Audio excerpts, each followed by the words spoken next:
안녕하십니까. 엑스텐 정규방송 시간입니다. 어제 또 미국 시장이 올랐죠. 근데 최근 종목들이 굉장히 많이 오른 종목들이 있습니다. 특히 테슬라, 아이언큐, 코어웨이브, 서클. 여러분이 굉장히 궁금해 하시죠? 자, 이 급등 이유하고 향후 전망 말씀드리도록 하겠습니다. 그리고 금리 인하 발표가 이제 이틀 앞으로 다가왔습니다. 그래서 지금 금리 인하 현황이라든지 이런 부분 또 추가적으로 말씀드리도록 하겠습니다. 시작하겠습니다. 자, 8월 1일부터 맥7의 그림인데요. 보시면 8월 초서부터 제가 계속 말씀드렸던 이제 좀 뒤졌던 종목들이 올라갈 것 같습니다. 근데 그게 정확하게 지금 맞아 떨어졌죠. 테슬라가 28% 어제자로 이제 올라게 됐고요. 구글이 25%, 애플이 그거의 반인 12%. 근데 지수는 3%대 올랐고 엔비디아, 메타, 아마존, 마이크로소프트 즉 전교 1, 2, 3등 하던 학생들이 전부 마이너스권으로 들어와 있습니다. 그러면 이 차이가 지금 마이크로소프트하고 테슬라는 그냥 단순히 봐도 32%, 33% 차이가 납니다. 와, 이게 주식이라는 게 이렇게 무섭구나 하는 걸 또 알 수 있고요.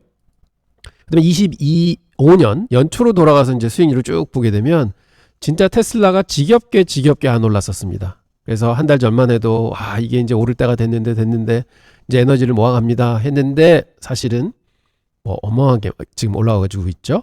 그리고 전체 성적표 보면요. 구글이 1등으로, 그러니까 연간 수익률 1등으로 올라와 있습니다. 33% 올라왔고요. 엔비디아가 그 뒤를 바짝죠. 32%, 메타가 30%, 마이크로소프트 22%, 지수가 15에서 12% 정도 올라와 있고 아마존 플러스, 테슬라도 이제 플러스권으로 돌아섰습니다. 애플만 현재 마이너스 5% 보이고 있습니다.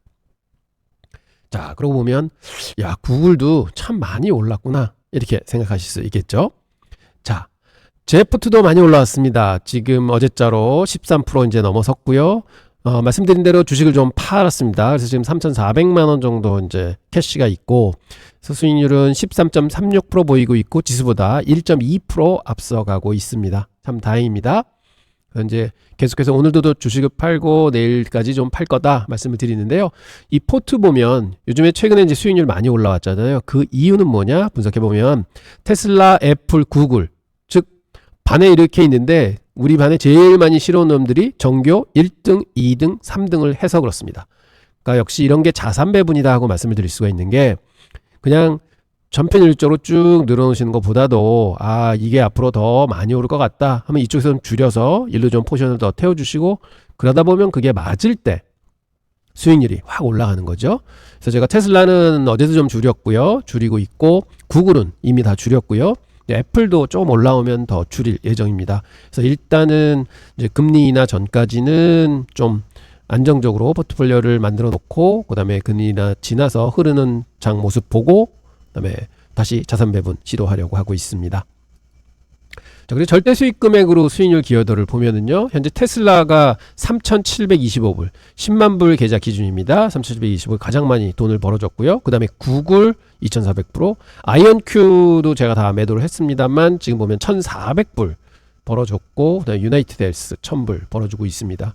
그리고 지금 손실 보고 있는 종목은 이제 페이팔 막 진입 시작했죠. 그래서 40불 손실, 나녹스 이거는 이제 장기 가져가는 거 200불 손실, 서클이 220불 손실, 마이크로스트래터지가 302불 손실 이렇게 돼 있습니다. 그래서 결과적으로는 계좌의 수익이 많이 날라 그러면은 수익이 많이 나는 종목들이 와야 된다. 수익률이 아닙니다. 사실은 계좌에 캐시가 필요한 거지 수익률이 필요 없습니다. 뭐 적게 사서 더블 났다 그거보다도 돈을 많이 벌어주는 이런 기여하는 종목들이 많이 늘어나야 된다. 이런 거를 말씀드리겠습니다. 그래서 이런 게 포트폴리오를 운영하면서 뭐 두세 종목 막 종합해서 투자할 수도 있지만 사실은 이렇게 10개, 15개, 20개 분산을 해서 자산 배분을 그때그때 맞춰서 하면서 이렇게 운용을 하시는 방법도 있습니다 하는 거를 말씀드리고 있습니다. 자, 종목 분석 들어가겠습니다. 테슬라 347불이었던 게 3일 만에 425불 고점을 찍었습니다. 그리고 어제 410불까지 내려왔죠. 그래서 3일간 있잖아요. 22%가 올랐습니다.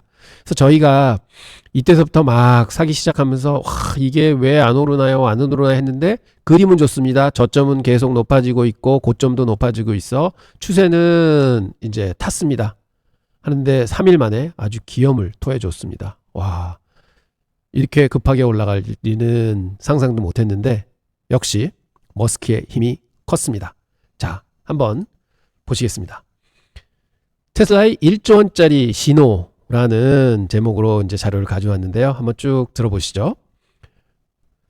시장에 거물이 움직일 때마다 이렇게 주가가 좀 움직입니다. 그래서 얼마 전 기억나시나요? 유나이티드 헬스도 갑자기 밑에서 쭉 끼고 있다가 워렌 버핏이 샀답니다 하니까 그 산 가격으로 바로 갭상승해서 올라갔던 기억나시죠? 이런 식으로 지금 또 테슬라가 한번 시장을 뒤흔들었습니다. 오늘 앨런 머스크가 던진 테슬라 1조 원이라는 엄청난 규모의 베팅, 이제 무엇을 의미하는지 한번 파헤쳐 보겠습니다.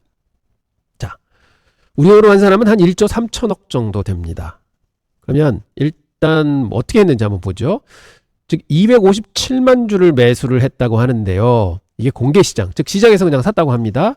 주당 매입 가격이 372불에서 396불 선이라고 해요. 그래서 그렇게 싸게 사진 않았고요. 그다음에 10억 달러, 총 1조 3천억을 매입을 한 거죠. 그래서 그 소식이 발표되자마자 장전 거래에서는 7에서 8%가 확 급등을 하게 됩니다. 그리고 가장 중요하게 보셔야 될 게 이 공개 시장이에요. 보통 저렇게 큰 물량들은 장외 시장에서 계약에 의해서 그 특정 가격에 거래가 되는데, 이거는 누구나 다 살 수 있는 시장에서 그냥 이렇게 계속해서 샀다는 거죠. 이 소식이 전해지면서 사실은 뭐 테슬라는 막 급등을 시작했고, 장중에도 7.5% 정도까지 상승을 하다가요, 결국은 425불을 갔다가 매물을 좀 받고 410불에서, 즉 플러스 3.5%에서 상승으로 마감을 했습니다. 자, 그렇다면 이 시장은 왜 이렇게 들썩들썩했을까요? 강세론자의 시각을 통해서 그 이유를 알아보겠습니다. 첫째, 회사 미래에 대한 강력한 자신감의 표명입니다. CEO가 자신의 개인 돈, 그것도 100만 불이 아니라 1조 원이 넘는 돈으로 회사 주식을 산다는 것, 와, 이건 100마디 말보다 더 강력한 확 한 방의 메시지였죠. 우리 회사 전혀 미래에 대한 문제 없어, 걱정 마 하는 신호였습니다. 수요, 경쟁 걱정하지 마. 그래서 이게 시장에 그냥 온몸으로 외치는 것과 똑같은 효과였습니다. 둘째, 리더십과 주주의 이해관계가 완벽히 일치가 된다는 것이죠. CEO의 성공과 주주의 성공이 한 배를 타게 됐다는 의미입니다. 이는 직원과 다른 투자자들에게도 우리가 올바른 방향으로 가고 있다라는 강력한 확신과 안도감을 주는 부분이었죠. 그래서 심리가 중요한 겁니다. 마지막으로 이것은 단순한 주식을 사는 게 아니다. 앞으로 그가 벌고 싶은 주식에 대한 베팅이다. 이렇게 얘기가 둔갑되기도 합니다. 자, 머스크의 이번 매입은 그의 공격적인 보상 패키지와 함께 봐야 하는 이유가 있습니다. 현재 논의 중인 이 보상안은요, 만약 테슬라가 차량 생산량, 영업이익, 기업가치 등 실로 어마어마한 성과와 목표를 달성할 경우에는 머스크에게 회사 지분의 최대 12%까지 보너스로 지급한다는 내용을 담고 있습니다. 즉 머스크는 1조 원을 베팅함으로써 나는 이 엄청난 목표를 반드시 달성할 자신이 있다라고 외치는 것과 똑같은 것이죠. 주주들에게 보여주는 겁니다. 자신의 사재를 걸고 회사의 미래 성장 가능성을 증명해 보이는 것이죠. 자, 일론 머스크 멋있습니다. 하지만 세상 일이 그렇게 간단하지만은 않죠. 약세론자의 반격도 있습니다. 동전의 다른 면을 한번 보도록 하겠습니다. 그들은 이렇게 얘기를 합니다. CEO의 자신감은 알겠지만, 하지만 그것이 사업의 근본적인 리스크를 모두 없애주는 것은 아니다. 테슬라가 마주한 현실은 굉장히 냉정하다. 전기차 수요가 둔화되고 있고, 그 다음에 경쟁도 굉장히 높아지고 있고, 지속적인 비용 문제와 불확실성, 즉 그 규제 환경 뭐 이런 것들이 이제 불확실한 거죠. 그런 게 분명히 리스크다. 머스크가 10억 달러 투자했다고 해서 이 모든 문제들이 마법처럼 사라지는 것은 아니다 라고 주장을 하죠. 결국 현재 상황은 CEO의 강력한 자신감과 차가운 사업적 현실이 팽팽하게 맞서는 형국입니다. 현실의 장벽이 그 발목을 잡고 있는 셈이죠. 그렇다면 우리는 투자를 어떤 식으로 봐야 할까요? 결론은 이겁니다. 자신감을 보여주고 투자자의 마음을 얻는 것 물론 중요합니다. 하지만 궁극적인 결과는 자신감이 아니라 실행력에 달려있다는 거죠. 그런데 지금 현재 보면은 일론 머스크입니다. 머스크는 그동안 굵직굵직한 프로젝트를 이끌어왔고, 그래서 사람들은 머스크가 저 정도 베팅을 하는데 나는 믿을 거야 해서 지금 주가가 많이 올라온 셈이고요. 이제 테슬라가 가지고 있는 숙제는 그러한 목표, 이러한 비전, 이런 거를 차근차근 어떻게 실행을 하느냐에 달린 것 같습니다. 일론 머스크는 1조 원짜리 거대한 신호탄을 쏘아 올렸습니다. 이제 남은 질문은 단 하나 있습니다. 테슬라라는 회사는 그 엄청난 기대치가 적힌 수표를 진짜 현금으로 바꿀 수 있어야 합니다. 이제 그 답을 찾는 여정이 시작됐습니다. 철저하게 현실 상황을 파악하는 여정이 남아있는 것입니다. 그래서 우리는 회사가 진짜로 어떤 실행력을 가지고 추진을 하는가, 전 세계의 자율주행 환경, 로봇 환경, 이런 스토리지 환경, 이런 것들은 어떻게 바뀌어가고 있는가를 조목조목 살펴가면서 과연 일론 머스크가 확신을 가진 그러한 신호가 진짜로 돈으로 환산이 될 건가 하는 것을 지켜봐야 될 것 같습니다. 그래서 지금 현재는 아무래도 제가 이제 그래프 분석하면서도 테슬라 몇 번 말씀을 드렸지만 이제 뭔가 외부적, 스스로 해결할 수 없습니다. 외부적에서 뭔가 들어와야 됩니다. 뭔가 쳐줘야 됩니다. 근데 사실은 일론 머스크가 한 방을 확 날려준 겁니다. 저 현재는 주주들에게는 굉장히 기쁨을 안겨주는 그런 시간인 것 같고요. 그래서 조금은 더 좀 자리를 윗선에서 잡으려고 노력을 할 것 같습니다. 저는 근데 일단 포지션을 기존 보유하고 있던 거에서 한 4분의 1 정도를 이제 매도를 했습니다. 어제도 420불 선에 좀 매도를 한 것 같은데요. 그래서 일단 뉴스에 좀 팔자 하는 이제 상황이 컸고, 저는 좀 내려오면 다시 더 이제 채워넣으려고 합니다. 그래서 지금은 약간은 흥분된 상태다. 그래서 이런 것들이 좀 안정을 찾게 되면 그 다음부터는 확실하게 주가가 차근차근 올라가지 않겠는가, 이렇게 예상을 해봅니다. 자, 이제 아이온큐입니다. 뭐 테슬라도 사실은 대한민국 투자가분들이 가장 많이 가지고 있는 종목이고요. 근데 아이온큐도 굉장히 많이 가지고 계시죠. 아이온큐는 뭐 연초서부터 들락날락 굉장히 어려움을 많이 뒀던 주식인데 지금 현재 보면 기분 좋게 상승을 해줬습니다. 진짜 올라도 너무 많이 오른 것 같습니다. 이제 완전 벽을 만들었는데요.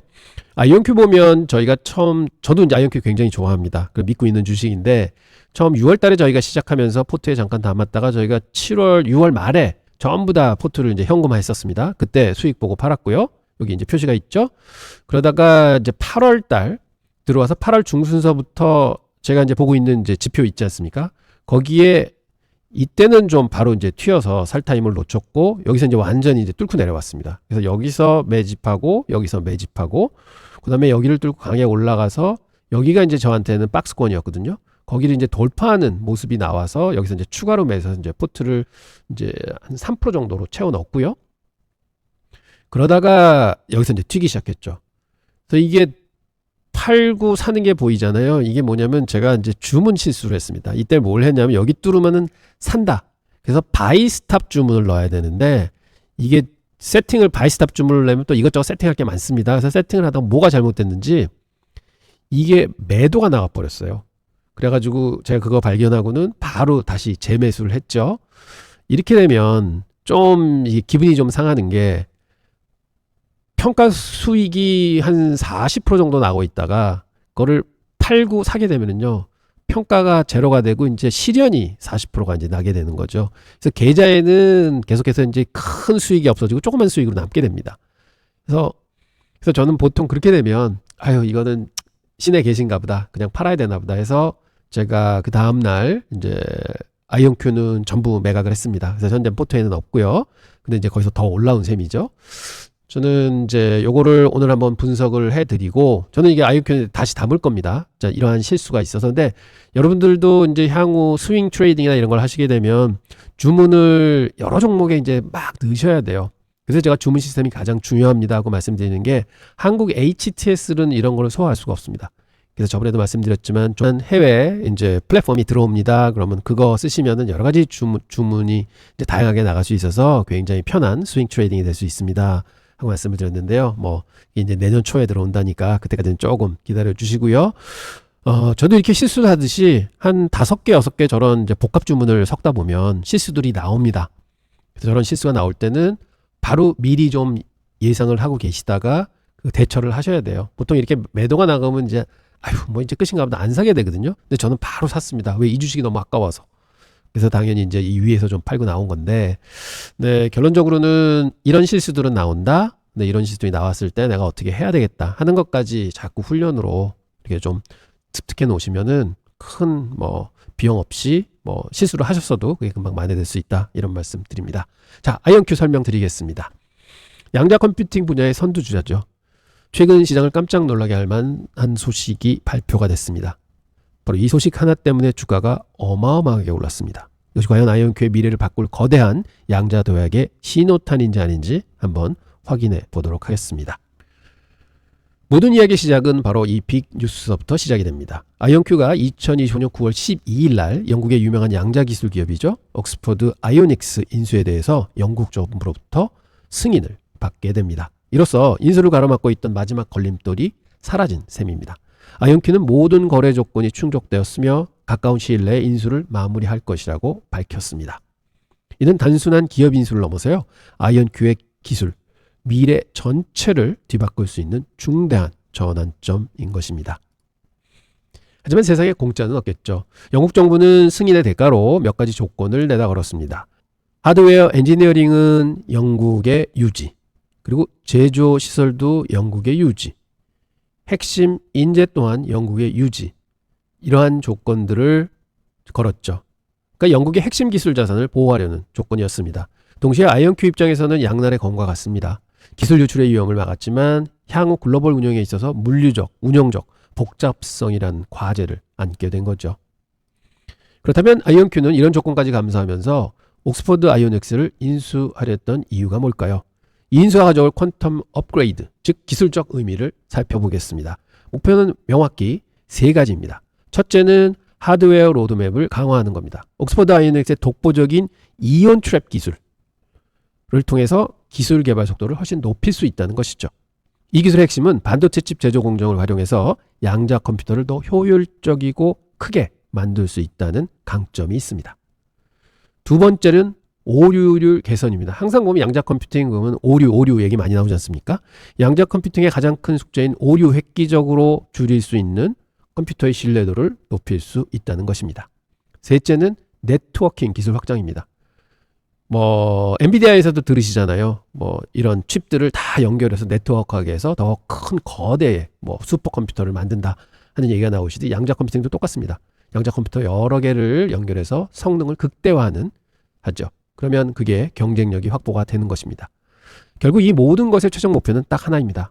양자 하드웨어와 네트워킹 분야에서 그 누구도 넘볼 수 없는 강력한 경쟁 우위를 확보하는 것이죠. 그것이 아이언큐가 그리는 큰 성공의 그림입니다. 자, 지금까지 기술 얘기는 정말 장밋빛처럼 아름다웠습니다. 하지만 모든 위대한 혁신 뒤에는 언제나 천문학적인 돈이 들어가게 돼 있죠. 이제 10억 달러의 현실이라는 재무제표 분석을 한번 해보겠습니다. 2025년 2분기 성적표를 보시면은요, 희망적인 사이드는 매출은 2천만 불 나왔습니다. 시장의 최고 기대치보다는 15%나 더 높은 성과를 보여줬죠. 그래서 잘했다 하는데 사실은 그 뒷면에 뭐가 있느냐? 순손실은 이 매출의 9배나 됩니다. 1억 7천만 달러에 달하는 순손실을 보고 있고요. 엄청난 기술 잠재력과 어마어마한 재무적 압박이 정면으로 부딪히고 있는 점입니다. 하지만 다행히 아이언큐는 최근 10억 달러, 우리나라로 1조 원이 넘는 자금을 조달해서 현재 약 16억 달러의 현금을 손에 쥐고 있습니다. 이 돈이 바로 막대한 손실을 감수하면서 미래 기술에 계속 투자할 수 있게 해주는 생명줄인 셈인 거죠. 회사는 2025년 전체 매출이 최대 1억 달러에 이를 것으로 예상하고 지금의 투자가 미래의 가파른 성장으로 돌아올 것이라는 메시지를 계속해서 던지고 있습니다. 이처럼 희망과 우려가 교차하는 상황에서 월스트리트는 아이언큐를 어떻게 보고 있는지 한번 보겠습니다. 투자은행이죠. 니덤은 목표가를 60달러에서 80달러로 대폭 상향하면서 매수 의견을 유지했습니다. 그 근거는 바로 우리가 살펴본 강화된 기술 로드맵과 성공적인 인수를 꼽았습니다. 모든 것을 종합해보면 긍정적인 측면은 2030년 200만 큐비트 달성이라는 야심찬 로드맵, 그리고 이를 뒷받침하는 애널리스트들의 높은 신뢰, 80%를 생각하는 높은 신뢰가 있는데, 부정적인 측면을 보면요, 계속해서 생기는 막대한 순손실, 그리고 현금이 빠른 속도로 소진되고 있다. 그래서 인수한 회사를 성공적으로 통합해야 하는 또 중대한 실행 리스크도 가지고 있다. 이런 것이 부정적인 측면으로 남아 있습니다. 그래서 숙제를 잘 풀어 나가야 합니다. 오늘 저희가 함께 짚어본 내용들을 종합해보면요. 한 손에는 미래를 바꿀 기술 로드맵을 가지고 있습니다. 다른 한 손에는 또 막대한 현금을 쥐고 있기도 합니다. 이들의 행보는 양자시대를 여는 위대한 도약이 될까요? 아니면 역사에 기록될 값비싼 도박으로 끝나게 될까요? 결국 그 답은 기술 이름이 아니라 이 모든 것을 현실로 만들어낼 실행력에 달려있지 않을까 싶습니다. 아까 테슬라도 실행이 중요하다고 말씀드렸습니다. 네, 아이언큐도 역시 실행이 중요합니다. 이게 성장주가 가진 숙제죠. 실행을 해서 그 성장의 꿈을 이뤄내야 하는 것입니다. 향후 관련 뉴스에 눈과 귀를 기울여야 할 것 같습니다. 자, 이제 코어이브입니다. 코어이브는 저희가 예전서부터 안전마진을 전략을 써오면서 이제 진행을 해왔던 거죠. 저희가 120불 코어이브 내려올 때부터 안전마진 전략 시작합니다 해서 계좌를 따로 터서 이제 운용을 했었고, 120불 사고 내려갈 때 또 사고, 두 번 사서 또 반등했을 때 반 팔아주고 또 사고 반 팔고 사고 반 팔고 해서 평단을 많이 낮췄고, 그 다음에 쭉 올라가서 저희가 한 30%대 수익을 내고 이제 전액을 매도를 하고 이제 코어이브는 이제 마치겠습니다 했습니다. 그래서 이제 한번 쭉 했었고요. 그 다음에 이제 많이 또 빠졌죠. 120불 선 왔을, 이게 이제 90불 선, 죄송합니다. 90불 선 왔을 때 저희가 다시 매수를 시작했고, 그다음에 여기서 이제 반 팔았고, 또 매수했고, 또 반 팔았고, 그리고 현재까지는 가져오고 있습니다. 그래서 현재 27% 수익이 나고 있습니다. 근데 요번에는 이거를 다 안 팔려고 합니다. 왜냐? 코어이브가 좀 많이 바뀐 것 같습니다. 그래서 한번 내용 한번 살펴보시죠. 주가가 말 그대로 폭등하고 있는데요. 많은 분들이 그 이유를 궁금해하시죠. 이 기술 기업의 갑작스러운 급등 뒤에 숨겨진 비밀을 한번 밝혀보도록 하겠습니다. 바로 이 숫자 63억 불입니다. 우리 돈은 무려 8조 원이 넘는 어마어마한 돈인데요. 이 숫자가 오늘 이야기의 모든 것을 설명해 줍니다. 핵심 열쇠입니다. 이건 단순히 돈이 크다 하는 차원의 이야기가 아닙니다. AI 산업의 판도를 바꿀 수 있는 거대한 약속의 크기이자 코어이브라는 기업의 엄청난 안정성을 제공하는 금융 안전망의 가치입니다. 이 모든 이야기의 핵심은 바로 이 특별한 계약에서부터 시작이 됩니다. 이러한 계약이 이제 어떤 계약일까요? 한번 보시죠. 여기서 AI 칩의 절대 강자 엔비디아가 등장을 합니다. 자, 과정은 이렇습니다. 1단계. 코어이브가 AI 연산을 위해서 확보한 막대한 컴퓨팅 자원이 있습니다. 그래서 이거를 항상 보면 필요한 것보다 더 많이 가지고 있게 되죠. 여유분을 가져야 되니까. 그렇게 되면 이제 여유 용량이 좀 발생을 합니다. 즉 재고가 쌓이는 거죠. 컴퓨팅 파워에. 그러면 이제 수요 미달 사태가 날 수 있습니다. 고객들이 이 용량을 완전히 다 소화하지 못한다면 이제 재고가 이제 남는 거죠. 이럴 때 엔비디아가 그 여유 컴퓨팅 파워 혹은 재고 컴퓨팅 파워를 구매를 해주는 겁니다.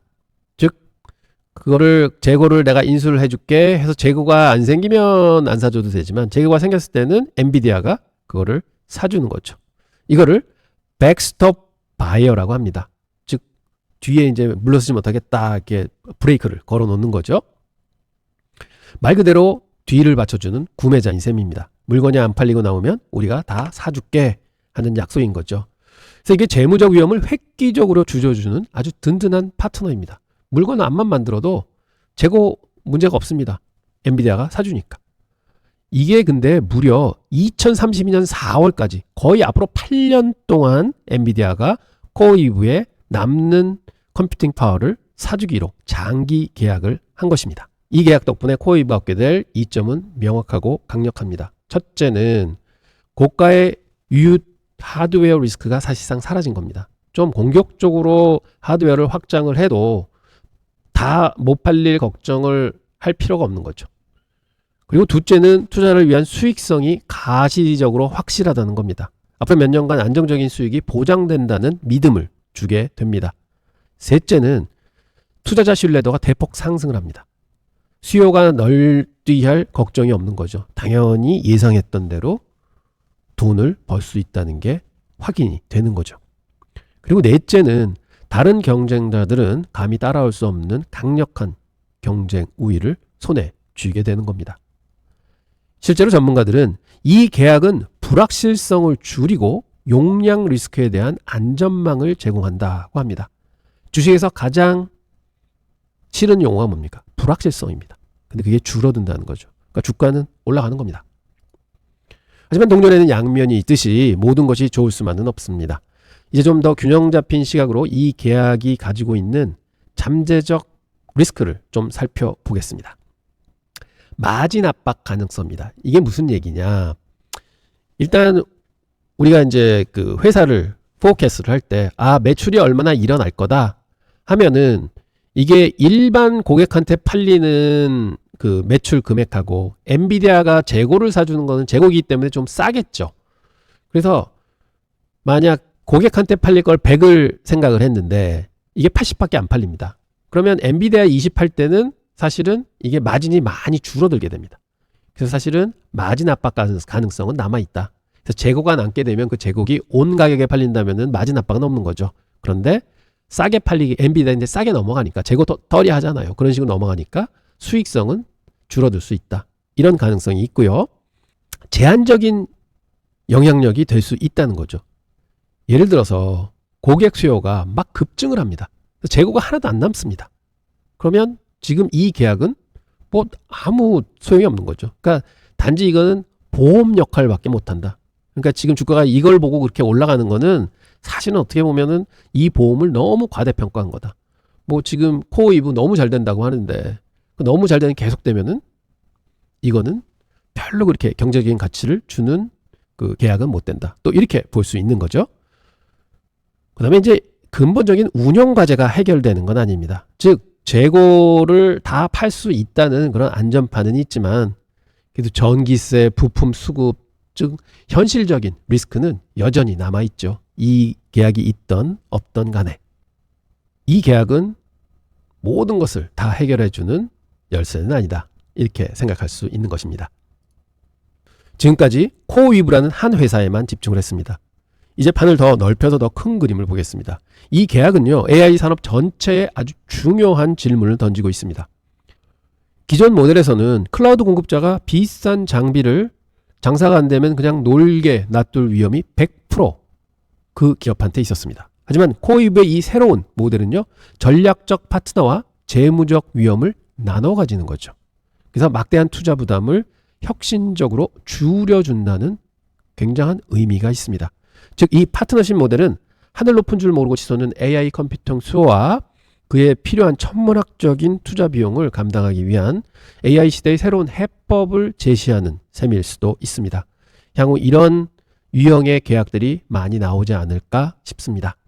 코어위브는 엔비디아와 손잡고 정말 강력한 안전망을 만들었습니다. 하지만 AI 패권을 둘러싼 이 치열한 경쟁 속에서 과연 이 강력한 안전망 하나만으로 최종적인 승리를 보장할 수는 없을 것 같습니다. 이 질문은 여러분께 남기면서 오늘 분석을 마치도록 하겠습니다. 그리고 이제 서클입니다. 서클도 저희가 그 처음에 상장해서 많이 올랐다가 내려와서 제가 이제 안전마진 전략 조금씩 써왔죠. 그런데 이 위로 이제 올라섰습니다.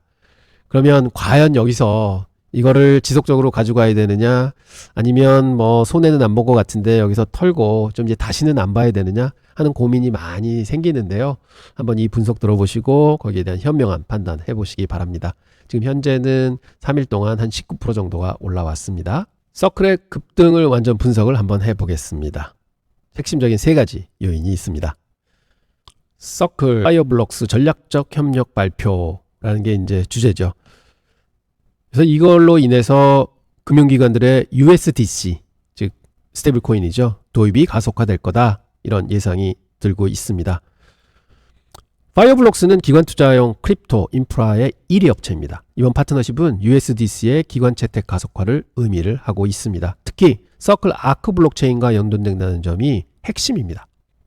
기존 비자 마스터카드 시스템을 우회해서 7일 동안 24시간 즉시 결제가 가능해지는 그런 솔루션입니다.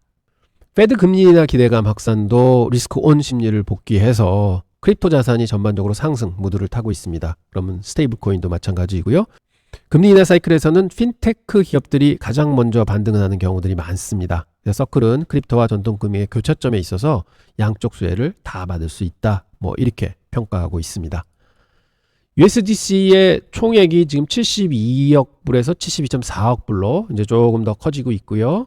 시가총액 2위죠. 그리고 기관 도입이 아주 가속화가 되고 있습니다. 지금 전년 대비해서 한 107% 증가했고요. 이런 지속적인 성장 모멘텀이 주가 급등에 기반이 되고 있습니다. 특히 규제가 우호적인 환경에서 더욱 폭발적으로 성장할 수 있다. 이렇게 지금 예상을 하고 있는 겁니다. 월간 거래량도 1조 달러를 돌파해서 그걸 유지하고 있다. 그래서 지금 탄탄하게 성장을 하고 있다. 이렇게 보고 있는 거죠. 급등 타임라인을 분석해 보면요. 9월 9일 월요일 날 파이어블락과의 파트너십이 발표가 됩니다. 시장에서 즉시 긍정적 반응이 나오고 수요일 날 개장을 하면서 114불 22센트로 시작을 하고 그날 136불 49전 19.7%가 상승하면서 마감을 합니다. 그리고 거래량도 평소보다 3배가 증가한 거죠. 그래서 빵! 거래가 터졌습니다. 이런 갭업 급등하고 거래량 증가는 진짜 재료가 있을 때만 나타나는 패턴입니다. 즉 거래량이 늘면서 양봉이 크게 발현한다. 제가 항상 말씀드리는 거죠. 그래서 이거는 단순 스페큘레이션 투자가 아니라 펀더멘탈이 바뀌었다 하고 시장은 반응을 한 겁니다. 시장 심리에도 핵심적인 변화가 있었습니다. 그 전에는 서클은 고위험 크립토 주식이다 하는 각인이 되게 많았습니다. 그리고 상장해서 좀 많이 올랐다고 많이 또 빠져서 그래서 굉장히 투기적 관점으로 보던 주식에서 이 발표가 나니까 서클은 기관용 금융 인프라 기업이 되겠구나 하는 안정적인 시각이 좀 생기기 시작한 거죠. 그래서 이제는 안정적 지속 성장이 가능한 기업이다 하는 이미지로 점점 바꿔지고 있습니다. 이 파이어블록스 파트너십이 게임 체인저인 이유는 이런 포지셔닝 변화 때문에 그렇다고 말씀드릴 수 있겠습니다. 이제 월스트리트에서는 서클을 보는 시각이 좀 많이 바뀌었다 이렇게 볼 수 있는 거죠. 그리고 주요 애널리스트의 반응을 보더라도 오픈에이머에서는 중립을 긍정적으로 바꿨고요. 그리고 그 이유를 USDC의 성장과 규제 우위에 있다 하는 거를 이유로 닮았습니다. 그 다음에 팁 랭크에서는요. 강력한 USDC 수요와 새로운 파트너십이 상승 동력이 된다. 이렇게 얘기를 했고 옵션 시장에서도 강한 매수세가 나타나고 있다. 이렇게 얘기를 해줍니다. 그래서 긍정적인 시그널은 기관 파트너십이 본격화된다. 그 다음에 아크 블록체인 상용화가 가속이 된다. 그 다음에 규제 환경이 지속적으로 개선된다. 그 다음에 USDC 성장 모멘텀이 유지가 될 수 있다. 이렇게 긍정적인 시그널이 많이 보이고 있는 거죠. 하지만 지금은 고점에서 이익 실현 매물들이 좀 나오는 것 같습니다. 그래서 기술적으로는 단기적으로 좀 과열, 조짐 가능성이 있다 이렇게 보여집니다. 향후 투자 전략입니다. 지금 지지선은 한 120불에서 130불 선에 이제 이루어져 있는 것 같고요. 그 다음에 저항은 140에서 145불 선이 되면은 좀 수익 실현 매물들이 꽤 나올 것 같습니다. 지난 고점 치고 내려온 이제 선이니까요. 그리고 목표가는 지난 고점 있는 180에서 200불 선도 중장기적으로는 전망해 볼 수 있다. 이게 왜 그러냐? 지금은 IPO 주식에서 이제는 월스트리트에서 인정받을 수 있는 그런 기업으로 탈바꿈하고 있다 하면 이제 기업 물량들이 또 쭉 들어오겠죠. 그러면 이제 주가는 탄탄하게 상승하는 모습을 보여줄 수도 있다. 이렇게 기대해 볼 수도 있을 것 같습니다. 진짜 상승의 시작. 이번 급등은 투기가 아닌 펀더멘탈 기반 상승이라는 것을 좀 이해해 주셨으면 좋겠습니다. 그러나 이제 이게 하도 이제 코인 관련된 거라서요. 사실은 변동성은 지속될 수도 있을 것 같습니다. 특히 파이어블록스 파트너십은요.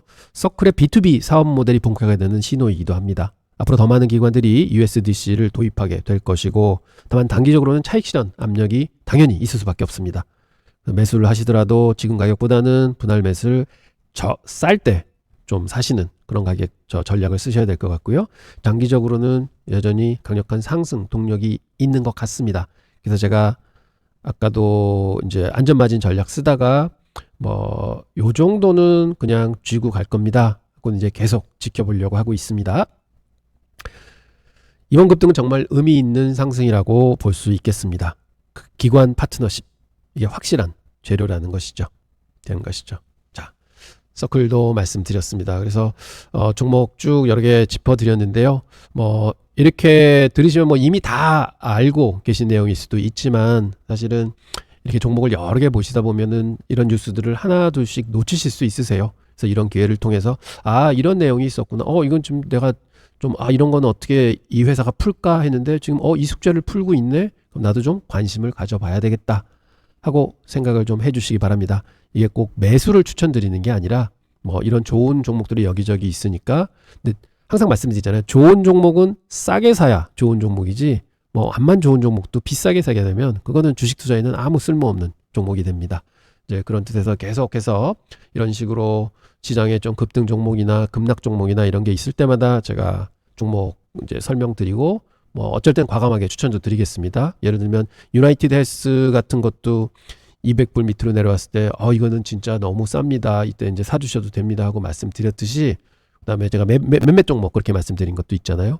그래서 이제 그런 식으로 확실히 보이는 거는 제가 의견을 드리고 좀 많이 올랐다 싶을 때는 이렇게 서클처럼 좀 이 정도 가격이면 물량이 많이 나올 것 같습니다 하는 그건 전적으로 제 의견입니다만 이제 그런 의견을 좀 들으셔서 직접 판단하시는데 도움으로 삼으셨으면 좋겠습니다. 그리고 오늘의 이제 마지막 얘기입니다. S&P 500 지수예요. 와, 이거는 좀 여기 이제 이게 보라색 박스를 지금 한 달째 그려놓고 있는 것 같은데요. 안 내려와 주네요. 참 아쉽습니다. 장이 계속해서 이제 올라가고 있는데요.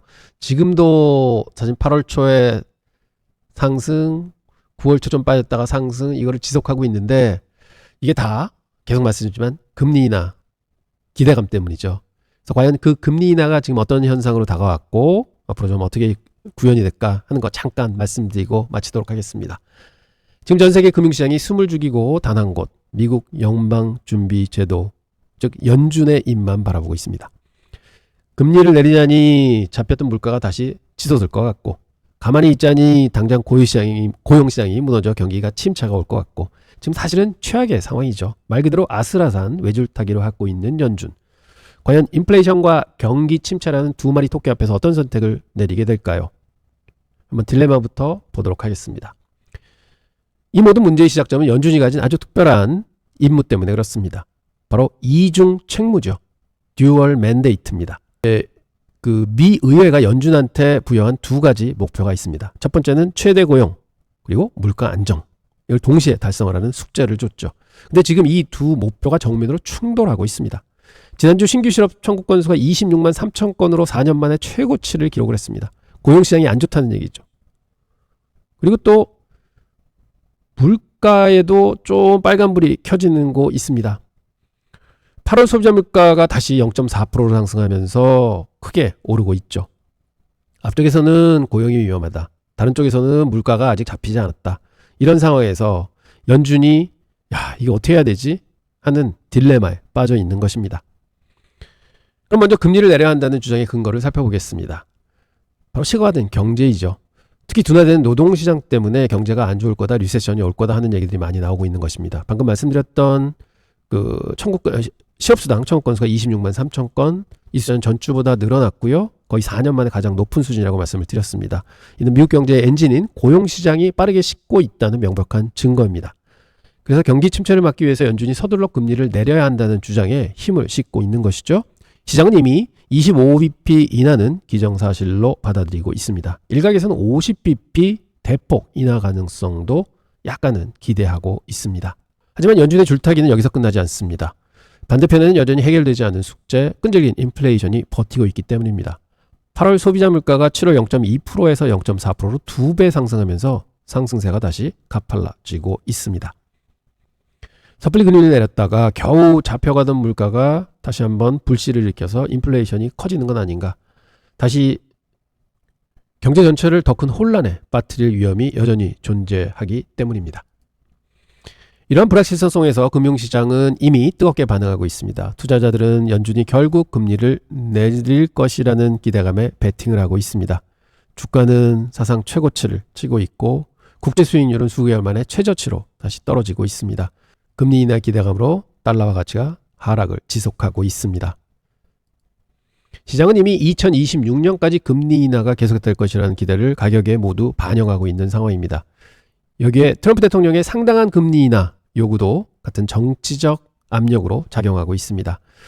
이번 주 금요일에 5조 달러 규모의 옵션 만기가 겹치는 트리플 위칭 데이까지 설정이 되어 있습니다. 시장의 변동성은 최고조에 달할 것으로 예상이 됩니다. 그래서 목요일, 금요일 굉장히 조심해야 된다 하는 말씀을 좀 드립니다. 자, 그럼 이제부터 진짜 핵심입니다. 월스트리트의 모든 전문가가 동의하는 한 가지가 있습니다. 이번 회의에서 25bp 금리 인하를 한다는 것 자체는 더 이상 뉴스가 아닙니다. 이미 시장에 전부 반영이 되어 있습니다. 그렇다면 진짜 이야기는 어디서부터 시작이 될까요? 바로 연준이 앞으로 어떻게 할 것인지에 대한 단서를 찾는 것입니다. 그 단서를 찾기 위해서는 전 세계 투자자들이 눈에 불을 켜고 기다리는 것이 하나 있습니다. 그게 바로 점도표입니다. 이것은 연준위원들이 앞으로 금리가 어떻게 될 것 같은지 각자 익명으로 점을 찍어 나타내는 거예요. 그래서 예측한 도표죠. 연준의 속마음을 엿볼 수 있는 가장 중요한 지도라고 할 수 있습니다. 따라서 이번 발표에서 우리가 진짜 주목해야 할 단서 딱 세 가지가 있습니다. 첫 번째가 아까 말씀드렸던 점도표입니다. 과연 올해와 내년 초까지 추가적인 금리 인하를 예고하는 점들이 많을까 적을까? 이것이 시장의 방향을 결정할 가장 중요한 단서입니다. 두 번째는요. 파월 의장의 기자회견이겠죠. 인플레이션에 대한 우려를 더 강조하고 매파적 발언을 할지 아니면 고용시장을 더 걱정하는 비둘기파적 발언을 할지 그의 모든 단어 하나하나에 시장이 반응할 것 같습니다. 마지막으로 투표 결과입니다. 만약 만장일치가 아닌 더 큰 폭의 인하를 주장하는 반대표가 몇 표가 나온다. 시장은 어마어마하게 환호할 것 같습니다. 반대로 이거를 반대했던 또 표가 몇 개 나왔다. 그러면 실망감에 굉장히 커질 수도 있는 것이죠. 연준은 지금 매우 미묘한 선 위에 서 있는 것 같습니다. 25bp 금리 인하는 거의 확실시해 보입니다. 연준은 이제 중간 스탠스를 취한 거죠. 그래서 보면 벌써 시장에 이런 것들은 다 반영이 됐기 때문에 25bp 발표가 나면은 아주 짧게 환호하고 끝날 수도 있을 것 같습니다. 근데 더 큰 이야기는 앞으로 파월 의장이 연준의 경로에 대해서 어떤 단서를 줄 거냐에 따라서 시장이 더 올라갈 거냐 아니면 좀 쉴 거냐 하는 걸 결정할 것 같습니다. 과연 이번 연준의 결정은 경제를 살리는 완벽한 연착륙의 시작이 될까요? 아니면 시장을 더 큰 혼돈으로 밀어넣는 난기류의 시작이 될까요? 그 결과를 분석하는 다음 영상을 또 제가 잘 만들어서 여러분들께 설명드리도록 하겠습니다. 이런 영상이 도움이 되셨다면 구독과 좋아요, 알림 설정 꼭 설정드리고요. 또 많은 분들한테 저희 그 채널 좋습니다 좀 많이 선전 좀 부탁드립니다. 저희가 이제 10,000명은 빨리 가야 되는데 지금 한 6,000분 넘고는 조금 더뎌지고 있어요. 그래서 좀 여러 가지 좀 이벤트도 하고 이런 걸 해야 되는데 제가 잘 몰라서 여러분들이 많이 도와주시면 빨리 10,000분 도착하면 그때 본격적으로 제가 생각하고 있던 그런 프로그램을 좀 자유스럽게 좀 아주 풍부하게 시작하도록 하겠습니다. 여러분 경청해 주셔서 감사드립니다. 또 내일 뵙도록 하겠습니다. 감사합니다.